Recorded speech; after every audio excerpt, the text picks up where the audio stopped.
ታሁን መስመር ላይ ጋዜጠኛ ፋሲል ለገሰ ይገኛል። ጤና ይስጥልኝ ጋዜጠኛ ፋሲል ለገሰ። ጤና ይስጥልኝ ተስፋዬ። ጤና ይስጥልኝ እንዴት ነው? እስኪ ከአየር ጸባዩን ጀምር ፋሲል። እንግዲህ ሳምንቱን እየጀመር ነው። ዛሬ ቀኑ እሑድ ነው። ትናንትና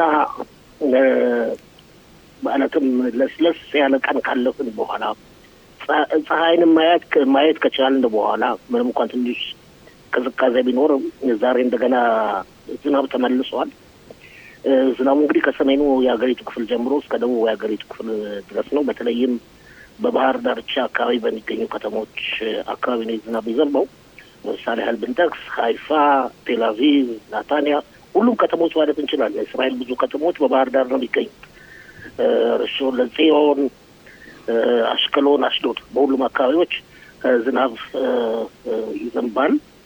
እንግዲህ በአንድ ጊዜ ሳይሆን ወይም አለማቋረጥ ሳይሆን አልፎ አልፎ ነው የሚዘንበው። እንግዲህ ያው ክረምት ያለንበት ቀዝቃዛ ወቅት ነው ባጭር።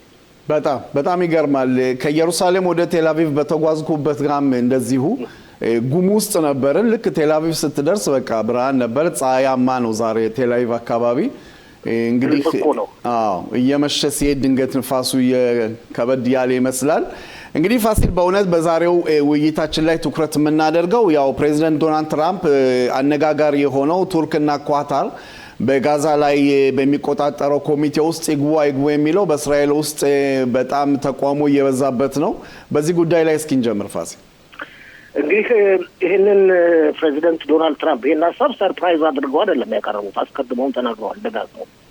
ከእስራኤል ጋር ክርክርም እንደነበር ይታወቃል። እንግዲህ ይህ ኮሚቴ ነው። በኮሚቴው አባልነት እንዲሳተፉ ነው ሀሳብ የቀረበላቸው እንጂ ወታደሮቻቸውን ልከው ወታደሮቻቸው ጸጥታ አስከባሪ እንዲሆኑ አይደለም። አንዳንዶቹ ይታጣባቸዋል ይመስለኛል። ይህ ኮሚቴው ነው። በዚህ ኮሚቴ የሚሳተፍ ማንኛውም ሀገር አዛን ለመገንባት እያንዳንዱ $1 ሚሊያርድ ማዋጣት አለበት። እስካሁን ድረስ ስማቸውን የሰማናቸው ሀገሮች ሃንጋሪ፣ ቱርክ፣ ካታር፣ ዮርዳኖስ ናቸው። እንዲሁም ግብጽ፣ ሌሎችም ሀገሮች ከአሜሪካ በተጨማሪ እንዳሉ ይታወቃል። የኮሚቴው ሊቀመንበር የሚሆኑት ራሳቸው ፕሬዚደንት ዶናልድ ትራምፕ ናቸው። ለእስራኤል የሀሳብ አዲስ ሀሳብ አይደለም። እስራኤል የቱርክና የካታር ወታደሮች እንዳይሳተፉ በጸጥታ አስከባሪነት ያቀረበችው ሀሳብ በአሜሪካ ተቀባይነት አግኝቷል። ነገር ግን በኮሚቴው በሰላማዊነት ሊሳተፉ የሚለው አዲስ ሀሳብ አይደለም። ግን እስራኤል ከመጀመሪያው ጀምሮ አልቀበለውም ያለችው ሀሳብ ነው። እንግዲህ ተቃውሞዋን አቀርባለች፣ ተቃውሞዋን አሰምታለች። ፕሬዚደንት ዶናልድ ትራምፕ ደግሞ በሀሳባቸው እንደጸኑ ነው። ይህን በማስመልከትም ጠቅላይ ሚኒስትር ቢንያሚን ኔታንያሁ የእስራኤል የውጭ ጉዳይ ሚኒስትር ጊዶን ሳር ከአሜሪካው የውጭ ጉዳይ ሚኒስትር ማርክ ሩቢዮ ጋር እንዲነጋገሩም ትእዛዝ ሰጥተዋል። ስምምነት ላይ እንዲደርሱም ትእዛዝ ሰጥተዋል። ይህ በዚህ እንዳለም የአሜሪካው ሴናተር ሊንዚ ግራም የፕሬዚደንት ዶናልድ ትራምፕ ቅርብ የሆኑት እስራኤል ገብተዋል። እንግዲህ በአንጻሩ እዚሁ አሁን ጋዛ ላይ ትኩረት እያደረግን እስራኤል ለሐማስ የ2 ወር ገደብ የመስጠቱ ሁኔታ አሁንስ ረጅም ጊዜ መስሎ አይታይም? እስራኤል አይደለችም ተስፋ ይህንን ገደብ የሰጠችው አሜሪካ ነች ይመስለኛል። ይህን የ2 ወር ገደብ የሚታሰበው ጠቅላይ ሚኒስትር ቢንያሚን ኔታንያሁ ፍሎሪዳን አሜሪካን ጎብኝተው ከዶናልድ ትራምፕ ጋር ከተወያዩ በኋላ ያለ ነው። እንግዲህ ረጅም ጊዜ ነው ማለት እውነት ነው፣ ረጅም ጊዜ ነው። ነገር ግን አማራጭ የሌለበት ሁኔታ ላይ ስለተደረሰ ይመስላል። አሁንም ቢሆን ተስፋዬ ግልጽ አይደለም በምን አይነት ሁኔታ በሁለተኛው ዙር ሐማስ ትጥቁን እንደሚፈታ እስካሁን ድረስ ግልጽ አይደለም። አንድ የቀረን ደግሞ ተጠላፊ ወታደር አጽም እስካሁን ድረስ አልተመለሰም። እነዚህ ሁሉ ካልተሟሉ ስራ የሚጀመር መስሎ አይታይም። ያም ሆነ ይህ በአጠቃላይ ሁኔታ ዝግጅቱ ሊቀጥል ይችላል። እንግዲህ በዝግጅቱ መሰረት ይህን ኮሚቴ ለመመስረት የሚደረገው ጥረት እንደቀጠለ ነው። እንግዲህ የሐማስ መልስ የሆነው ባለፈው ሳምንትም ዘግበነዋል። የፍልስጤም አገዛዝ ያው ገብቶ ሁኔታውን መቆጣጠር ይችላል እኛም እንሰጣለን የሚል ሐሳብ አቀርበዋል። አልተቀበሉ አሜሪካኖችና እስራኤል አልተቀበሉትም፣ ሌሎችም አልተቀበሉትም። ያው እነሱ እንደዛ ቢሉም የሀሳባቸውን በቁም ነገርም እንደ ኢቨንትም አልተቆጠረም። ስለዚህም ነው እንግዲህ ይሄ ኮሚቴ እንዲቋቋም የተወሰነው። የዚህ ኮሚቴ አባላት ዝርዝር የሚገለጸው ከዚህም አልፎ ታርፎ ባለፈው ሳምንት መጨረሻ ላይ ሁላችን እንደምናውቀው ከሆነ አስተዳዳሪዎች ማን እንደሚሆኑ ሁሉ ግልጽ ሆኗል። ስማቸው ሁሉ ወጥቷል ነው የሚባለው። ስለዚህ ሐማስ የፈለገውን ነገር መናገር ይችላል። ሐማስ እኮ በአሁኑ ወቅት ተስፋዬ ሰው ሁሉ የበፊቱ ኃይል እንዳለው አድርጎ የሚቆጥር ከሆነ ትክክል አይደለም ብዬ ነው የማስበው። ሐማስ በአሁኑ ወቅት በጋዛ 147 እጅ ብቻ ነው ቦታ ይዞ የሚገኘው። ሐማስ መሪዎቹ በሙሉ አንድ ባንድ አልቀው ቁጥራቸው አነስተኛ ብቻ የሆኑ መሪዎች የቀሩት ነው። የጦር ኃይሉ ተዳክሞ የመነመነ ነው።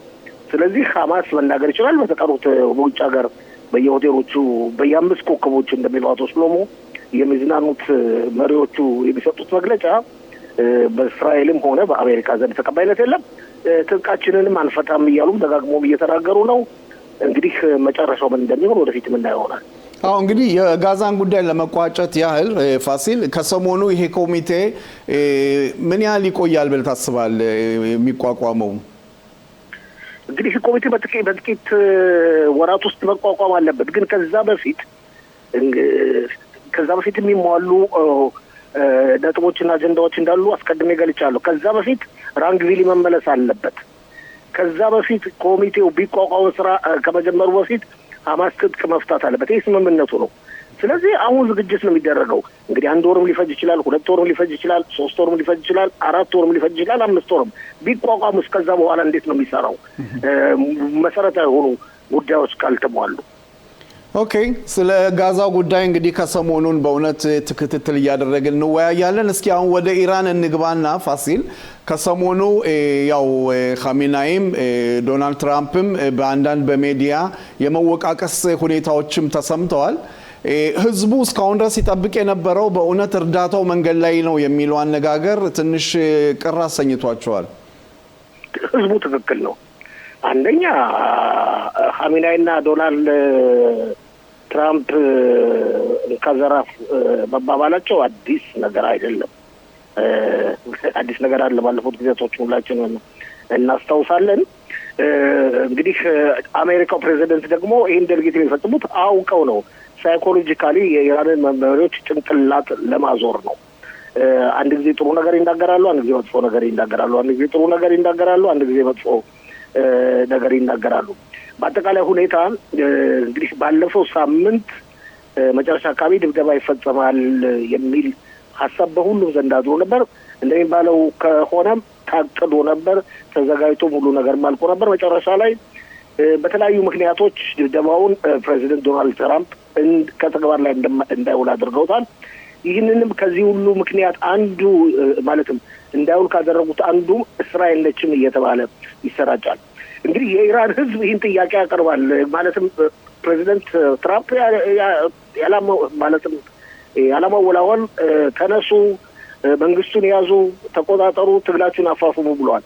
እንደዚህ ያሉ እሳት ውስጥ ከጨመሯቸው በኋላ ወደ ኋላ ቀርተዋል የሚባልም አመለካከት አለ። መጨረሻ ላይ ብለው ግን 1 ሳምንት ዘገየም 2 ሳምንት ዘገየም በሚወስዱት እርምጃ ልብ በል በሚወስዱት እርምጃ የኢራንን መንግስት ማለት ነው ይህን እስላም አክራሪ በዓለም ላይ እንግዲህ እንደዚህ አይነት መንግስቶች የታዩት ያው በናዚ ጊዜና በሌሎች ጊዜዎች ነው። ብዙም አይደለም። ይህ ሀገራዊ መንግስት ተንቆጣቅቶ እንዲወድቅ ትራምፕ ጥረት ካደረጉ እና ከተሳካላቸው አሁን የዘገዩት ሁሉ ይረሳላቸዋል። እንግዲህ ፋሲል፣ በእውነት ትላንት ራሳቸው ዶናልድ ትራምፕ በጋዜጣዊ መግለጫ በሰጡት ወቅት የኢራን መንግስት መቀየር አለበት፣ መቀየር ያለበትም ጊዜው አሁን ነው የሚል ንግግርም ተናግረዋል። እንግዲህ ይሄ ማለት ምንድን ነው? መቀየር አለበት። ቢቀየርም አሜሪካ የተጣለባትን ኃላፊነት ትወጣለች ማለት ነው። ዛሬ ለምሳሌ አስቀድሜ ገልጬልሃለሁ ተስፋዬ፣ ሊንዚ ግራም የደቡብ ካሮላይና ሴናተር ናቸው። የፕሬዚደንት ዶናልድ ትራምፕ የቅርብ ወዳጅ ናቸው። የጠቅላይ ሚኒስትር ቢንያሚን ኔታንያሁ ደግሞ የቅርብ ወዳጅ ናቸው። እስራኤል ማለት ይቻላል ከአሜሪካ በ2 ሳምንት በ3 ሳምንት አንድ ጊዜ ነው የሚመጡትና የሚመላለሱት። ዛሬም ገብተዋል ወደ እስራኤል ይባላል። ከጠቅላይ ሚኒስትር ቢንያሚን ኔታንያሁ ጋር ተገናኝተው ተወያይተዋል። ታስታውስ እንደሆነ ሊንዚ ግራም በተለያየ ጊዜ ወቅት ባለፉት ሳምንታት ከዶናልድ ትራምፕ ጋር በአንድ አውሮፕላን በመብረር ጋዜጣዊ መግለጫ ሁሉ ሲሰጡ አይተናቸዋል። ሊንዚ ግራም በዛሬው በሰጡት መግለጫ መጨረሻ የታወቀ ነው፣ የኢራን መንግስት ይወድቃል ብለዋል። ሁሉም የሚያውቁት ይመስለኛል ተስፋዬ። ይሄ እኮ ድብደባ አድርጎ መቀመጥ አይደለም፣ ሁሉም ያውቁታል እና የደረሱበት ደረጃ አለ ብዬ ነው የማምነው። የኢራን መንግስት እስካልወደቀ ድረስ በመካከለኛው ምስራቅና በፋርስ ባህረ ሰላጤ አብዛኛው የሽብር ፈጠራ ድርጊት ሊቆም አይችልም። የኢራን መንግስት ሐማስን ያደራጀ ከስር መሰረቱ ያቋቋመ ያቋቋመ እንኳን ሳይሆን ከዛ በኋላ ያደራጀ እንደዋለው እና ገንዘብ የሰጠን ሂዝቦላን ግን ከስር መሰረቱ ያቋቋመ ያደራጀ የኢራቅ ሺዎችን ከስር መሰረቱ ያቋቋመ ያደራጀ ለሁቲዎች የጦር መሳሪያ በመልገስ ብዙ ነገር ያስተማራቸው ለሁቲዎች ተመሳሳይ ሚሳኤልን ያስገባት የኢራን መንግስት ነው። ይሄ የኢራን መንግስት መውደቅ እንግዲህ ምን ያህል ለመካከለኛው ምስራቅ ጥቅም እንደሚሰጥ ሌላው ፋሲል እንግዲህ የኢራንን ጉዳይ እንደዚሁ እንደ ጋዛ ከሰሞኑ በእውነት መረጃዎች እያመጣን እንነጋገራለን።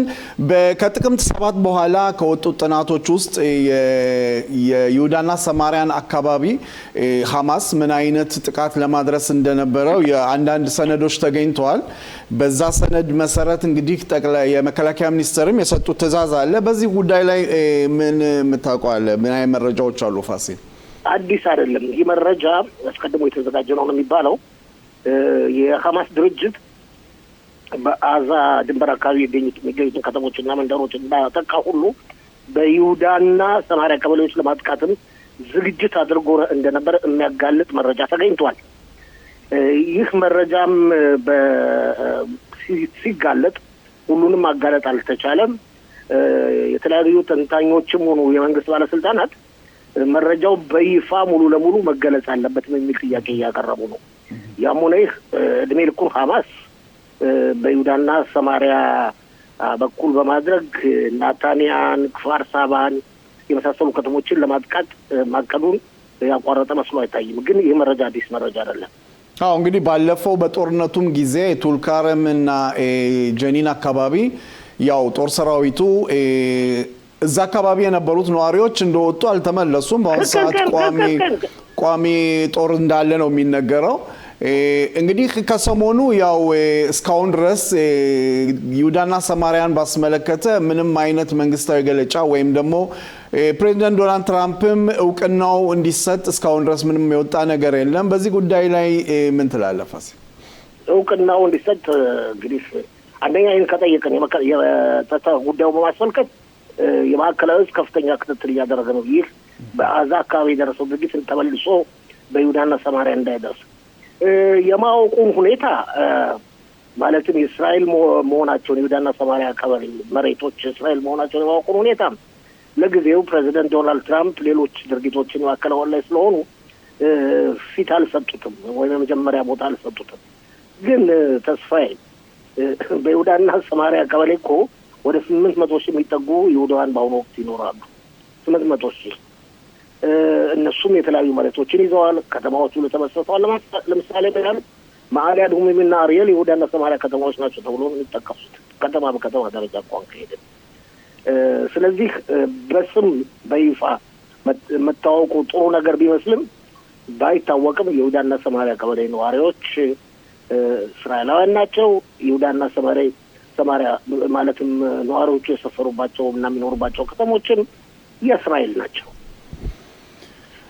የመጨረሻ ጥያቄ ፋሲል፣ የሁኔታው እንግዲህ የፖለቲካን ማስመለከተ እንዴት ነው ምርጫው ሁኔታ? አዳዲስ ጥናታዊ ግምገማዎች አሉ? ትክክል። እንግዲህ ሁሉም ዜና ማሰራጫዎች ማለት ይቻላል ተስፋዬ ሐሙስ ሳምንቱ መጨረሻ ላይ ጥናታዊ ግምገማዎችን ይፋ ያደርጋሉ። እንደ ድሮ ሳይሆን አሁን የተከፋፈሉ ናቸው። ማለትም በርዕዮተ ዓለም በአይዲዮሎጂ ለምሳሌ 11፣ 12 እና 13 ቁጥር የቴሌቪዥን ጣቢያዎች ተመሳሳይ ጥናት ነው የሚያወጡት። ጠቅላይ ሚኒስትሩን በመቃወም የጠቅላይ ሚኒስትሩን ፓርቲ የሊኩድ ፓርቲ በማቋሸሽ፣ በአንጻሩ ደግሞ 14 እና 15 የጠቅላይ ሚኒስትሩን ወግ ነው የሚቀርቡት። በግራ ክንፍ በኩል በ11፣ 12፣ 13 ቁጥር በኩል የወጡ ጥናቶች እንደሚያመለክቱት ከሆነ ጠቅላይ ሚኒስትር ቢንያሚን ኔታንያሁ መጠናዊ እድገት ብቻ ነው ያገኙት። ሙሉ ለሙሉ የማሸነፍ እድል የላቸውም እንደነሱ ጥናቶች። በአንጻሩ ደግሞ 14 እና 15 ቁጥር በተለይ 14 ባወጣው ጥናት የጠቅላይ ሚኒስትሩ ፓርቲ ሊኩድ ፓርቲ 35 መቀመጫዎችን ያገኛል። ከዚህ በተጨማሪም ከ66 በሚሆን ቁጥር የክኔሴት አባላት መቀመጫዎች መንግስት መመስረት ይችላል። በጠቅላይ ሚኒስትርነት ማንን ትደግፋለህ፣ ማንን ትመርጣለህ፣ በማን ትተማመናለህ ተብሎ ለቀረበው ጥያቄ ደግሞ ከ153 እጁ አካባቢ ጠቅላይ ሚኒስትር ቤንያሚን ኔታንያሁን ቦታ የሚሰጡት።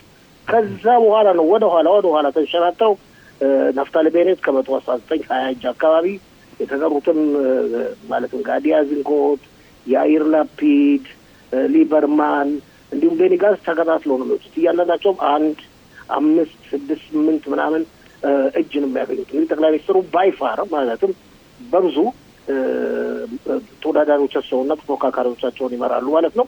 ሁላችንም እናውቃለን በግራ ክንፍና ማዕከላዊ ክንፍ አካባቢ መሪ የለም። መሪ አለመኖሩም በከፍተኛ ሁኔታ እየጎዳቸው።